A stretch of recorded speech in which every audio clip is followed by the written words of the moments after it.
Boa noite, doutor Enéas. Boa noite, senhor. Eu gostaria de saber do senhor o seguinte, é uma preocupação, talvez, de toda a sociedade brasileira. O senhor vem dizendo insistentemente que não precisa de deputado porque todos não gostam do senhor. Eu gostaria de saber o seguinte, num regime democrático, como é que o senhor pretende governar sem o apoio de deputados, sem o apoio do Poder Legislativo? Bom, há uma distorção aí. Eu não disse que os deputados, como um conjunto, não gostam de mim. Aliás, é preciso ficar bem claro isso, eu não tenho nada contra nenhum deles em particular. Eu me refiro sempre ao modelo carcomido, putrefato que aí está. Eu falo sempre de um sistema de troca de favores que faz, inclusive, com que candidatos à presidência da República de um partido aliem-se a um outro partido que tem toda uma tintura ideológica diametralmente oposta. É disso que eu falo, é a isso que eu me refiro. Agora, no que concerne a apoio. Há pouco tempo atrás tivemos um presidente da República, Sua Excelência, o senhor Fernando Collor, que foi eleito por um partido inexpressivo, que nem tinha sido fundado por ele, ao contrário de nós, fizemos o PRONA com suor desde 89, tomou medidas extremamente deletérias para a nação, não tinha maioria e o Congresso se curvou tranquilamente. Eu não vejo nenhuma dificuldade em governar, desde que as mensagens sejam claras, inequívocas, desde que por favor, só terminar, desde que o Congresso saiba exatamente o que vai ser feito e haverá uma correspondência bionívoca entre o que vai ser feito e o que está sendo dito, uma vez que é um programa a ser apresentado. Não creio que haja dificuldade, uma vez que os senhores congressistas querem o bem da nação. Fernando Mito. Doutor Enéas, o senhor enfatiza muito a questão da disciplina, né? Sem dúvida. E a questão da autoridade também. Sem dúvida. O senhor é a favor até da inclusão de matérias nos cursos primários que dizem respeito o amor à pátria, a bandeira, a disciplina social, o respeito à autoridade, etc. O senhor, ideologicamente, se aproxima de algum modelo conhecido? Quer dizer, como é que o senhor se qualificaria hoje? Difícil, difícil. Eu posso dizer, falar de mim é difícil. Vamos falar do modelo do nosso partido. Aqui, né? Voltando para o senhor, que eu estou conversando com o senhor. O PRONA defende um Estado forte, técnico e intervencionista. Um Estado que se preocupe realmente com a nação e não que seja propriedade de um grupo reduzido de políticos. Nós acreditamos que é perfeitamente possível resgatar essa dívida social gigantesca da nossa terra, desde que haja uma mensagem firme e que por trás da mensagem haja um lastro de preparo que faça com que o presidente da República não seja um títere, não seja um boneco levado de um lado para o outro, na dependência de quem está à sua direita ou à esquerda. O senhor quer um presidente da República mais poderoso do que o que sempre tivemos? Não, porque os nossos presidentes da República, por terem sido extremamente incultos em quase sua maioria, né? Quase a maioria, e por serem homens de personalidade extremamente frágil, têm sido levados para um lado e para o outro. Haja vista o que ocorre agora recentemente com Sua Excelência, o senhor presidente da República, que cede a uma pressão quando, eu quero crer, o chefe da nação deveria agir de modo firme. Se ele é o chefe, ele deve ter firmeza. Um presidente deve presidir, senão não é presidente. Um presidente deve ser de fato e não só de direito. Nesse sentido, se o senhor me pergunta, eu sou um homem que gosta de ordem, de autoridade, de respeito. Se o senhor me disser assim, o senhor dialoga? Sim, dialogo sempre. Eu ouço. Por exemplo, se os senhores disserem, o senhor tem 1 minuto, eu falo 1 minuto. Se os senhores disserem, eu obedeço às regras. E gosto que haja obediência à lei e à ordem. É assim que eu entendo uma nação civilizada. O regime militar que foi implantado no Brasil se aproximou desse modelo que o senhor defende? Não. Lamentavelmente, o regime militar esqueceu-se de uma coisa fundamental, que é a formação do cidadão, o investimento no homem. Segunda falha, o regime militar asfixiou a imprensa. E não existe no Brasil nenhum partido político, não é só o partido que eu criei, que está hoje, graças a Deus, representado em quase todo o Brasil. Não há nenhum partido político que possa ir a todos os rincões, que possa saber exatamente o que está se passando na intimidade do poder. Não há partido nenhum. Então a imprensa tem que ter liberdade para isso. E ela terá essa liberdade com a nossa chegada, sem dúvida, para fiscalizar aquilo que está sendo feito. Pois se aquilo que nós queremos fazer tem que ser para o bem da nação, a imprensa tem que ter. Isto é uma coisa. Outra coisa é a absoluta falta de responsabilidade com que a imprensa se comporta atualmente. Por exemplo, cito de modo claro, na capa de uma revista aparecem as 3 figuras magnas do país. Sua Excelência o Presidente da República, Sua Excelência o Presidente do Congresso, Sua Excelência o Presidente do Supremo Tribunal Federal, vestidos como pessoas do sexo feminino, numa dança. A revista se chama Revista Veja. Eu não entendo que lucro, que vantagem a nação tem com isso. Estou sendo sincero, com a mesma clareza com que falo sempre. Então, repare, chamam-me de autoritário. Eu digo, não. Eu quero ordem, quero respeito, quero liberdade de expressão, mas quero responsabilidade também.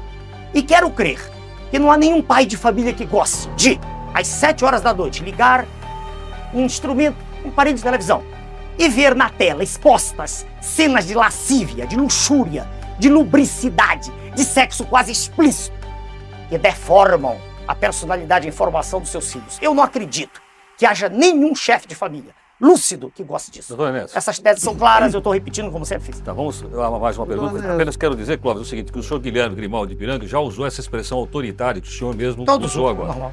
Clóvis Góes. Não sei, pelas entrevistas anteriores que eu li do senhor, se houver alguma distorção, o senhor me corrija, me dá mais a sensação de que o senhor é menos candidato à presidência da República e mais candidato ao Fujimori do Brasil, é isso mesmo? Não, nunca disse isso. Não tenho nenhuma admiração pelo senhor Fujimori, principalmente porque o modelo de natureza macroeconômica que foi utilizado lá repete os ecos da ventania neoliberal que assola o continente sul-americano. Nenhuma simpatia. Não vejo em que eu possa ser comparado ao senhor Fujimori. Nunca disse em nenhum programa que iria fechar esta ou aquela instituição. Nunca disse isso. Em nenhum momento. Não vejo nenhuma razão para essa comparação. Doutor Enéas, eu queria saber, quando o senhor faz essas críticas aos meios de comunicação, por falta de responsabilidade, o senhor diz que, na eventualidade de ser presidente, usaria de mecanismos, quer dizer, eu queria entender... Jurídicos, mecanismos jurídicos. Que mecanismos são esses? Hoje a Constituição não prevê nenhum tipo de intervenção, a imprensa é livre no país, e eu queria saber se o senhor batalharia para criar algum tipo de mecanismo de controle dos meios de comunicação. Vamos lá.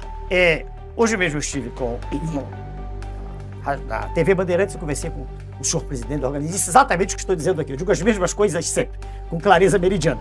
Com a clareza do líquor de quem não tem meningite. A mesma coisa sempre.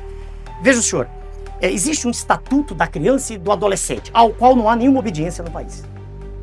Existem tentativas as mais escabrosas de tirar vantagem do menor abandonado. É uma indústria que aí está estabelecida. Tá?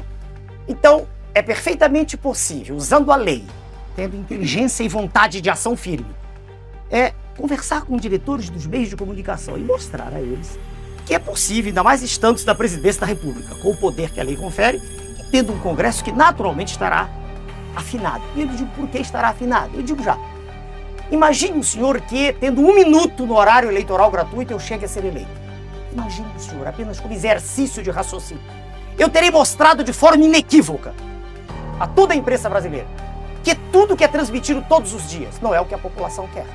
Em todas as páginas dos jornais, eles estão repletos de notícias dos candidatos da imprensa. Aqueles que a imprensa prestigia. Que ela diz que tem experiência política. Como se experiência política fosse andar pelas ruas fazendo greves, gritando, ou fazendo comícios. Eu não vejo assim. Eu vejo, senhor, que experiência resulta de aprendizado, de conhecimento do assunto. Por isso eu estou esperando que nós comecemos a falar das questões magnas aqui já. Mas essa é uma questão que pode ser considerada um problema brasileiro. O senhor foi o primeiro a apontar. O problema da forma como que os meios... Exatamente. Que existe hoje. E esse não é um problema brasileiro? Eu já citei para o senhor o Estatuto da Criança e do Adolescente e a outra questão também, a qual não se faz referência normalmente, que é o direito de concessão. O direito de concessão previsto na Carta Magna, ele existe porque Sua Excelência, o Presidente da República, assina esse direito. Uma ameaça de cassação das emissoras que não se enquadrarem ao modelo que o senhor... Queria entender se é um processo de negociação, de discussão com a sociedade, negociação, seria intervenção... Pois não, assim como eu estive hoje com o presidente, o primeiro de uma rede de comunicação que me convidou para conversar, e só fui porque fui convidado, tá? Jamais impus minha presença a lugar nenhum. Estou aqui porque os senhores mandaram um ofício, claro, calcado na lei, né? Mas eu quero crer que, conversando com os diretores, presidentes dos meios de comunicação, como todos são chefes de família, e apenas eles participam do processo porque, quero crer, não há outro jeito, é uma briga por ibope, quando se ficar claro, quando não houver dúvida, quando for irrefragável a tese que existe comando na nação, e nessa história de faz de conta que aí está, sabe? Perdoe-me, essa bagunça generalizada que hoje é o Estado brasileiro, fraco, incapaz de tomar decisões, mal informado, mal organizado, com uma desordem em todos os níveis. Quando ficar claro que não é mais assim, eu quero crer que não será isso. Pois não. Nós temos mais uma pergunta do jornalista, eu queria que o senhor respondesse ao nosso telespectador, José Carlos Plácido, da Vila Olímpia. Ele quer rapidamente saber do senhor o seguinte: se o senhor não passar para o segundo turno, o senhor aceitaria ser ministro de algum outro governo? Com todo respeito ao telespectador, com todo respeito ao senhor telespectador, é impossível... Fala aqui. Pois não. É impossível, o senhor que fez a pergunta, muito obrigado ao senhor, mas é impossível ser ministro de um governo inepto. Veja, o senhor que perguntou o que acontece agora com, não me lembro, o senhor Osíris, o senhor secretário da Receita. Não adianta, imagine o senhor que eu fosse, por hipótese, que aceitasse essa tese. Jamais aceitarei com o modelo que está, jamais. Já declarei isso por escrito, em documento que está registrado em Brasília. Não quero ser profissional de política, não gosto disso. Quero ser um estadista, quero endireitar, quero fazer com que a nossa nação respire, com que a nossa nação possa emergir desse lodaçal em que ela está mergulhada. Como eu poderia aceitar ser ministro se, quando qualquer medida firme fosse ser tomada, imediatamente eu seria obrigado a demitir? Como posso eu aceitar teses de um candidato à presidência da República que é o representante legítimo das multinacionais do país? Quem é, Dona Inês? Quem é? Sua Excelência, o senhor Fernando Henrique, é um representante legítimo das multinacionais do país? Legítimo. É um homem que defende um processo neoliberal que estraçalhou a Argentina e temos outros exemplos muitos. Mas respondendo ao senhor telespectador, eu não posso ser ministro. Veja o senhor, se eu quisesse ter qualquer cargo, eu teria sido candidato a deputado federal e sem nenhum convencimento estólido, sem nenhuma bobagem, eu teria tranquilidade de eleição em qualquer estado, qualquer unidade da federação. Ok, Tonés, pergunta agora do jornalista Rui Xavier. Pois não, senhor. Ouvindo o senhor assim, a minha sensação é que o senhor ficou mais duro. Mais duro? Mais duro. Nos últimos, desde a última eleição para cá. Quer dizer, eu lendo o noticiário aqui, várias reportagens sobre o senhor. Posso tomar água aqui? Pode, à vontade. Também me dá essa impressão, e parece que passa essa impressão, que o senhor ficou uma pessoa mais dura, mas tem aqui até algumas reportagens que diz, tem um título aqui que eu não vou conseguir localizar aqui, que diz: chegou o neofascista, o novo neofascista. Então minha pergunta para o senhor é o seguinte: o senhor mudou? O que houve com o senhor? Quer dizer, anteriormente o senhor passava uma impressão mais simpática para... E agora está uma coisa mais dura, falando mais. Posso responder? Pode. Com respeito à sua pergunta e a tudo que ela possa traduzir, né? De modo explícito ou implícito. Veja o senhor, eu sempre falei durante os 15 segundos com o mesmo tom enérgico que eu falo agora. Isso é da minha personalidade. Eu não sou homem de meias palavras. Eu tenho clareza no que penso e no que digo. Não tenho dissociação cérebro-língua, nem nenhuma dificuldade de articular o meu pensamento. Aprendi a falar e escrever corretamente. Naquela época eu tinha um tempo pequeno, então grande parte das pessoas, incluídos jornalistas também, não conseguiam entender o que eu dizia. E achavam engraçada a frase final do Dom Menezes. Muitos achavam que eu estava brincando, querendo ser deputado mais à frente ou um cargo. Surpreendi todos, eu não fui candidato a nada. Eu não quero, não preciso disso. Sou médico, sou professor de cardiologia, tenho do que viver. Eu não fiquei mais duro. A conversa agora está sendo mais demorada. É possível agora o senhor acompanhar com mais tranquilidade, e todos que me ouvem, não só agora a forma, mas o fundo, o conteúdo do que está sendo dito. Eu falei em fevereiro de 1991, não sei se o senhor assistiu ao pronunciamento, uma hora inteira em cadeia nacional, e disse coisas extremamente duras. Eu fui o primeiro presidente de partido político que teve coragem de pedir a sua excelência, o presidente Collor, que renunciasse naquela ocasião, pela desgraça a que ele estava lançando a nação. Em que? A que ele estava lançando. O senhor votou nele no segundo turno? Não, eu não lembro meu voto. Por favor. Por favor. Não acredito nesses senhores que estão. Então, veja bem, naquela ocasião eu falei uma hora inteira. O senhor anulou o voto? Anulei com tranquilidade. Mas por que não? A Constituição me permite. Se eu não acredito em A, B, C e D, por que eu tenho que votar em algum deles? Por que eu tenho que dizer... Em branco? Não, em branco eu sei que há processos de fraude, todo mundo sabe disso. Isso é notório no país. E o voto em branco permite que aqui ou acolá, no meio do trajeto, alguém põe, eu anulo o voto. Por que não? É a maneira mais clara, mais categórica, mais peremptória de eu dizer que não acredito naquilo. Aparentemente, você não acredita só de A, B, C, você não acredita em ninguém de A a Z, pelo que você está dizendo. Depende de quem se apresenta. Aí, não, só o senhor. Então podia inverter essa pergunta. Olha, só um instantinho pro senhor, por favor. Não, pois é, nessa linha. Senhor Clóvis, um minutinho. Eu não vejo no cenário que aí está. Se eu visse, eu não teria candidato. Perceba o senhor uma coisa. Eu não gosto do processo. Senão pertenceria a ele tranquilo, estaria a palavra que os senhores usam. Processo, exatamente o que é processo? É essa imundícia em que se transformou o quadro político brasileiro.